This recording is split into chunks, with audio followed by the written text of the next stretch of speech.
my friend. How are you? Let's start our lesson in English. Okay, today we are going to talk about direct speech. What is this direct speech in Uzbek? Ko'chirma gapli, qo'shma gap. Ko'chirma gapli, qo'shma gap ingliz tilida direct speech deyiladi. Keling yozib olamiz. Demak, hop. Direct speech. Direct speech. What is this? Ko'chirma gapli, qo'shma gap.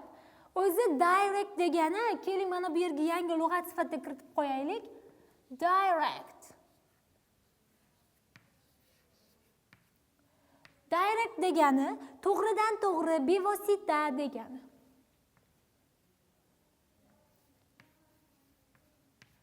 To'g'ridan to'g'ri yoki bevosita degani.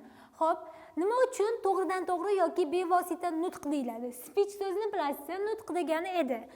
Direct speech esa to'g'ridan to'g'ri bevosita nutq degani. Nima uchun? Chunki biz yuqorida qoida o'rgandik, nutq davomida birovning gapi o'zgarishsiz to'g'ridan to'g'ri bizning nutqimizga olib kiriladi. Shuning uchun ham ingliz tilida direct speech deyiladi. Ya'ni to'g'ridan to'g'ri olib kirilgan nutq.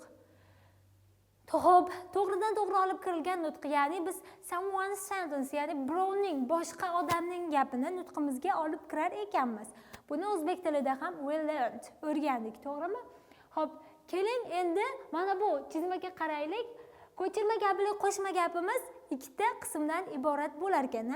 There are two parts in direct speech. Ya'ni ko'chirma gapli qo'shma gapda ikkita qism bor. Birinchisi muallif gapi, ikkinchisi ko'chirma gap. Keling yozib olamiz shuni. Demak, muallif gapi the reporting close deyiladi. The reporting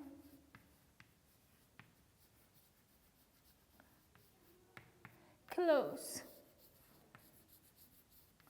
The reporting close bu birinchi qism. Ya'ni muallif gapi. Ko'chirma gap esa the reported close.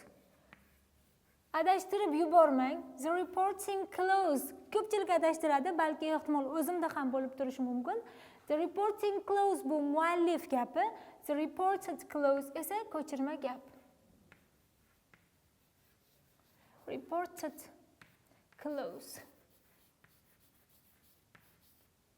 Xo'p, keling mana shuni alohida chiziq bilan belgilab qo'yaylik, ikkita qismligini. Demak, the reporting close bo'lsa muallif gapi, the reported close bo'lsa qanday gap ekan? Ko'chirma gap ekan. Ikkalovi birgalikda qanaqa gap? Direct speechni tashkil qilar ekan. Keling, xo'p, mana buni tepasiga yozib qo'yaman o'zimizni belgi bilan. Demak, the reporting close muallif gapi, the reported close ko'chirma gap. MK bilan belgilardik o'zbek tilida. Xo'p, endi o'zbek tilidagi bilan bir xilmi ingliz tilida ham direct speech? Shuni ko'rib chiqamiz. Xo'p, birovning gapini aynan keltiramiz dedik. Keling, men muallif gapini alohida rang bilan, ko'chirma gapni alohida rang bilan yozaman. Demak, xo'p, John said. John aytdi yoki dedi. Nimani? Xuddi shunday colon qo'yaman, ya'ni 2 nuqta. Xo'p, keyin qo'sh tirnoq ochaman-da, aytaman. I came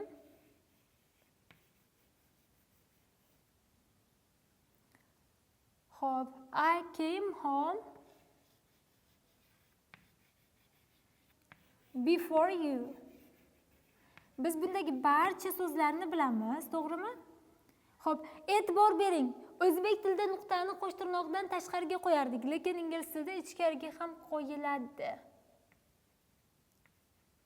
Demak, John said, John dedi. Mana bu qism muallif gapi, ya'ni the reporting close. I came home before you. Men sendan oldin uyga keldim. Bu endi the reported close. Ed bilan ing bilan bir-biridan farqlab oling, ha? Xo'p, xuddi o'zbek tilidagidek qarang, John aytdi, men sendan oldin uyga keldim. Xo'p, keling mana bu gapimizni tarjima qilamiz. Bir odam donishmanddan so'radi. Ey donishmand inson uchun eng arzirli narsa nima? Xo'p, ketdik. Bu our first sentence, ya'ni bizning birinchi gapimiz. Ikkinchi gapimiz. Xo'p, a man so'radi degani ask. So'ramoq ask, so'radi bo'lsa asked. Asked. Xo'p, a wise man. Wise degani dono deganida, wise man desak dono odam, aqlli odam. Xo'p, colon. Qo'sh tirnoq ochaman. Sapient. Ey donishmand. Sapient so'zi ham donishmandga to'g'ri keladi. What? Ingliz tilida bilamiz, so'roq so'zlar gapni boshida keladi asosan. Xo'p, o'zbek tilida oxirida ham kelaveradi-yu, nima deb, mana masalan oxirida kelgan bu yerda. Xo'p, what is the most valuable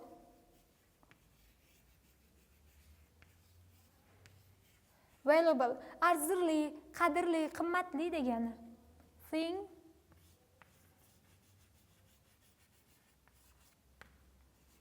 in life for people desak ham bo'ladi. Xo'p, biz shu yerda gapni yakunlay qolaylik. Demak, a man asked a wise man, sapient, what is the most valuable thing in life? Ya'ni hayotdagi eng arzirli narsa nima? Mazmunan to'g'ri tarjima qildik. To'g'rimi? Demak, birinchi gapimiz the reporting close. Ya'ni a man asked a wise man. Reporting close. Sapient.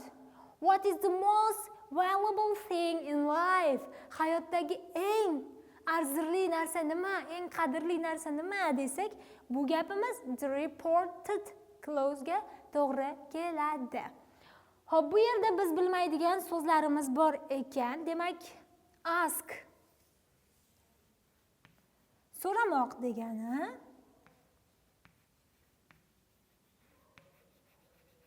Ask demak nima degani ekan? So'ramoq.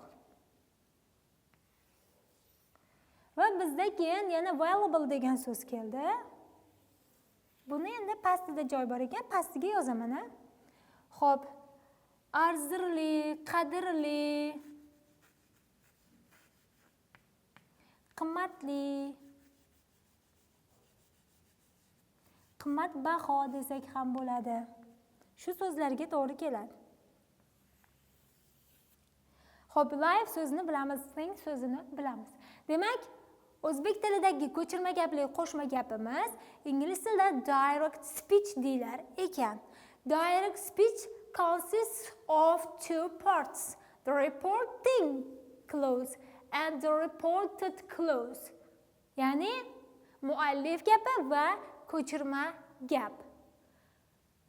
Xo'p, endi aytdi, dedi desak said bilan berar ekanmiz. Xo'p, so'radi desak asked bilan berar ekanmiz. Faqat endi ingliz tilida zamonlar biroz nima deydi, murakkabroq, soni ham ko'proq, ha. Shuning uchun ham zamonlar masalasida mana shu so'zlarimiz shaklan o'zgarib turadi. Onam doim aytadi desak, masalan, John aytadi, men juda ham yaxshi odamman desam, ha. Xo'p, John says bo'lib qoladi, said emas. John says I am a good person. Xullas, ingliz tili darslaringizda yana ham mukammal o'rganib olasiz. Bizdagi mana bu aytdi, dedi, so'radi so'zlari ingliz tilida zamonlarga qarab moslashadi. O'zbek tilida ham zamonga qarab moslashadi. Masalan, hop, Aytaylik, mana so'radi deganimiz o'tgan zamonda, to'g'rimi? Onam doim aytadi desam, o'zi kelasi zamon qo'shimchasi bor. Lekin bu har qanday 3 ta zamonni bildiradi. Avval ham aytgan, hozir ham aytgan, kelajakda ham aytadi. Onam doim aytadi. Har bir ishingga e'tiborli bo'l. Bu doimiylikni bildirib kelyapti-da. Ingliz tilida ham shunga o'xshash zamonlarga moslashadigan qismlari bor direct speechni. Faqat e'tiborli bo'lasiz va ingliz tili darslaringizda yana ham mukammal o'rganib olasiz. Masalan, keling yana bitta direct speechga misol yozamiz.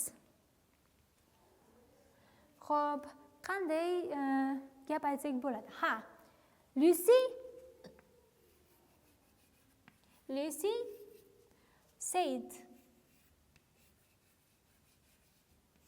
Lucy said, this is reporting clothes.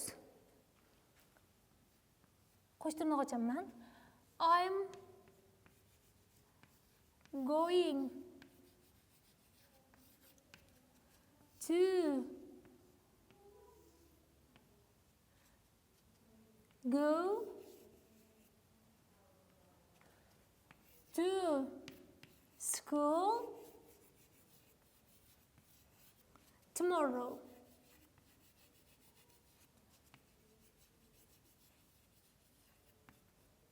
Nuqtani ichiga qo'yaveramiz. Lucy said, I'm going to go to school tomorrow.